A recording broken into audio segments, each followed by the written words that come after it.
गुरु जो है अंतर में सब कुछ बात करता है। तो मैं आपसे एक बात पूछता हूँ, आप मेरे से पूछते हैं कि भैया जी कहाँ गए, कब आएंगे? भाई आप क्यों नहीं पूछते अपने अंतर में जाके? अगर मैं कह दिया कि ये है तो आपको कैसे यकीन आएगा? मैं तो कभी आज तक जिंदगी में कभी किसी को कहा ही नहीं। मैं अंतर में मेरी जो बात थी मैं चुप रहा, अपने मैंने कहा कि जो होगा बताओगे। कितनी दफे कितनी बातें हुई। आज ये जो दिव्यानंद नगर बन रहा है, सन 86 में दया खुद बताती है कि एक कागज पर आपने लिख के दे दिया दिव्यानंद नगर। कहने कहा कि ये बन गया, बस कहने के मैं सोचते थे ऐसे बनने का, ऐसे बहकाएंगे। अब वो बन गया, मौके पर जाते जाते वो भी चीज होगी।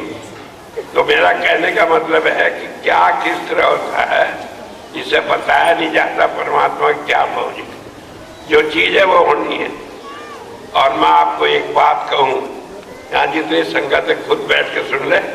आप में कुछ ऐसे आदमी हैं जिन्हें भाई जी का, भैया जी का दर्शन हुआ और वो बता के गए हैं कि आगे क्या होगा। लेकिन मैं ना तो किसी का नाम लेता, क्योंकि मैंने कह दिया जी आपको हुआ तो लोग कहेंगे कि इन्हें सिखा रखा होगा कि कह दो कि हाँ हुआ। तो अपना दर्शन हो या अपने आप को ही बतावे तो विश्वास होगा। नहीं तो 4 आदमियों का मैं नाम लेकर बता सकता हूँ कि इसे हुआ, लेकिन आप कहेंगे ये सिखाए हुए आदमी खड़े कर दिए। वो मेरा काम नहीं है। जिन लोगों को हुआ उन्हें हुआ। अगर वो आपको बतावे तो उनकी बात का विश्वास न करके आप अपने अंतर में जाओ। आपको जब कन्फर्म हो जाए तब मानो। तो मैं इस बात को कह रहा हूँ कि इससे परेशान होने की जरूरत नहीं है कि भैया जी कहाँ गए हैं, क्यों गए हैं, कब आएंगे। क्योंकि सीधी सी एक बात है, वो गए हैं मुझे बता कर गए हैं, बिना बताए नहीं गए हैं। क्या काम है, क्या करना है, उन्होंने एक चिट्ठी लिखी। ये 2 कागज हैं जो लिखे हैं, एक जो लिखा है दोनों तरफ से, एक जो लिखा है दोनों तरफ से। वो चिट्ठी मेरे पास ओरिजिनल उनकी है, मैंने ये फोटो कॉपी करा ली है, ओरिजिनल रखी है वहाँ आश्रम में। और ये फोटो कॉपी मैं सोच रहा हूँ कि हर एक डिस्ट्रिक्ट गवर्नर को दे दूँ। और उसके बाद भी मैंने कह दिया कि अगर कोई आदमी चाहिए तो फोटो कॉपी करवा सकता है, जिसके 5 रुपए लगे। जो चाहो उन्हें 5 रुपए देकर फोटो कॉपी ले लो, ना मैं अपने आप करा लो, लेकिन उनकी कॉपी उनके पास रहने दियो। यूं नहीं उनकी ले जाओ, फिर वो बेचारे खाली हाथ रह जाए। तो जितने चाहो उतने करवा के अपना यकीन रखो। और इसमें जो बात लिखी है, एक एक बात आधी या चौथाई या एक भी समझ नहीं आने की, क्योंकि संत की बात है, कोई खोल के तो संत इतना बयान नहीं करता। लेकिन जो मैं कहूँगा मैं समझा दूंगा। लेकिन ये सारी बातें पूरी होनी है और थोड़े दिनों में पूरी होगी। तो मैं इसलिए कह रहा हूँ कि अगर आप सोचे मैं कहूँ, मैं तो गुनाहगार नहीं बनूंगा कि मैं परमात्मा की बात को आपके सामने खोल कर रखूँ। आप अपने आप बात करो। अगर नहीं करते तो इस बात को लेकर रखे रखो, चिट्ठी को यकीन रखियो। तो सीधी सी बात यह है कि एक काम है जिसके लिए गए हैं, पूछ के गए हैं, बता कर गए हैं, सारी बात है। और उसके बाद भी मुझे हर घड़ी मालूम है कि क्या हो रहा है, क्या कर रहे हैं।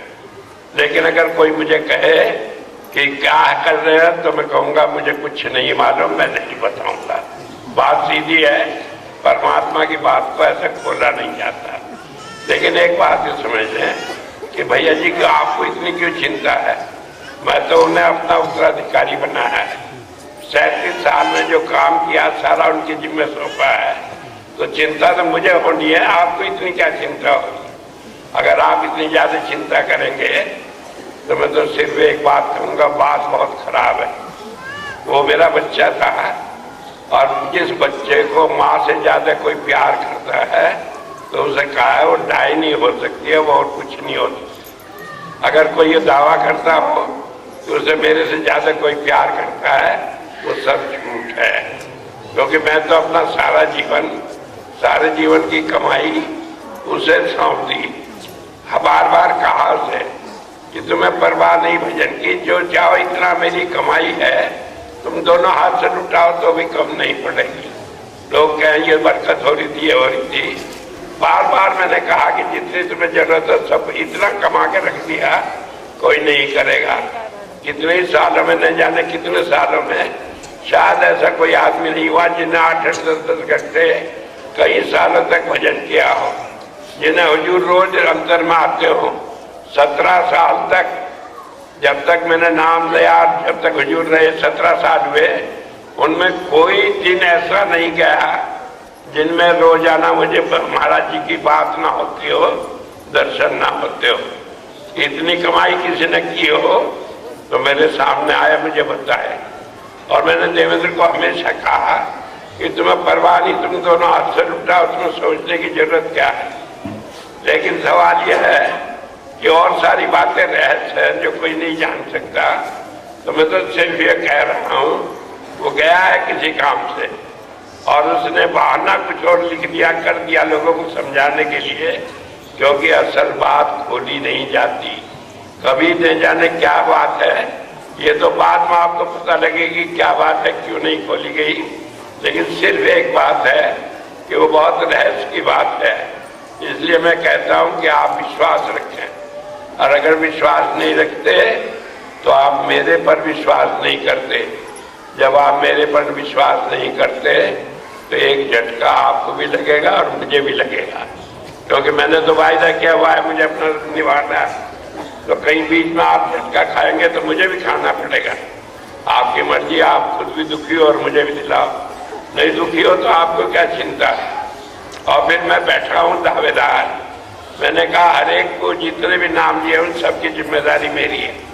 चाहे भैया जी ने दिया, क्योंकि भैया जी ने दिया वो भी मेरे हुक्म से दिया, और सतीश दे वो भी मेरे हुक्म से दे, दया दे वो भी मेरे हुक्म से दे, केंद्र लाल दे वो भी मेरे हुक्म से दे। कोई जिम्मेदारी मेरी है। कोई कहता है कि दे दिया केंद्र लाल ने, उनकी जिम्मेदारी है। मैं